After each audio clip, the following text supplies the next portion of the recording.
My name is Maya Lang. I'm 16 from Santa Cruz, and we teach children when an adult harms us or we are afraid, we should ask for help. When me and my brother had the courage to talk about being abused, we did that. We asked for help from many adults, including the police and courts. Instead of being protected, we were forced into intensive reunification therapy against our will. I told my story at court. Instead of being listened to and protected, I was treated like a criminal. On October 20th, 2022, the court called me a liar, ignored my testimony, and gave full custody to the parent we felt unsafe with and did not want to be with. That night, we were violently taken. We were kidnapped. It was a court order, but that does not make it right. We were at my grandmother's house, trying to hide and not be taken.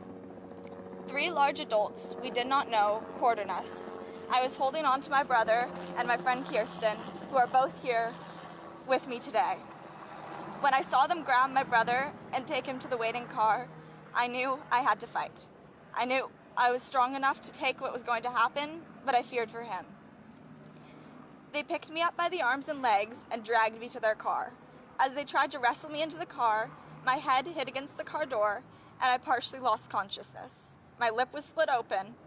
I tried to wrestle free and escape, but they grabbed me and pressed me against the ground. My jeans were pulled down in front of my friends, family, and police.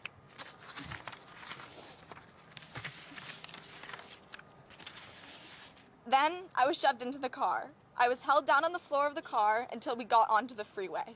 Me and my brother sat in the back seat of the car, sobbing and trying not to let go of each other. After suffering this extreme trauma, it did not end. This was the start of reunification camp. The therapists interrogated us for 4 days. They threatened us, saying we would be sent to a wilderness camp with no food or blankets until we cooperated. We learned that to survive, we needed to pretend our abuse never happened. The therapists called us sociopaths and said we had, quote, false memories. We went 7 months with no communication with our father, stepmother, and step-siblings.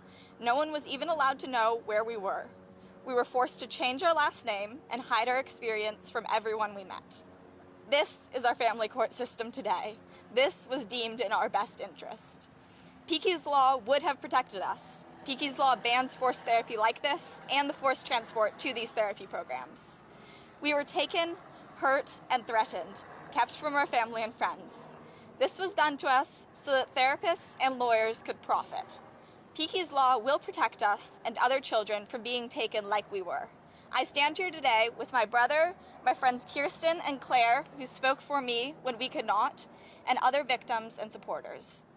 Governor Gavin Newsom, please sign Peekey's Law and protect me, my brother, and so many other children like us in California.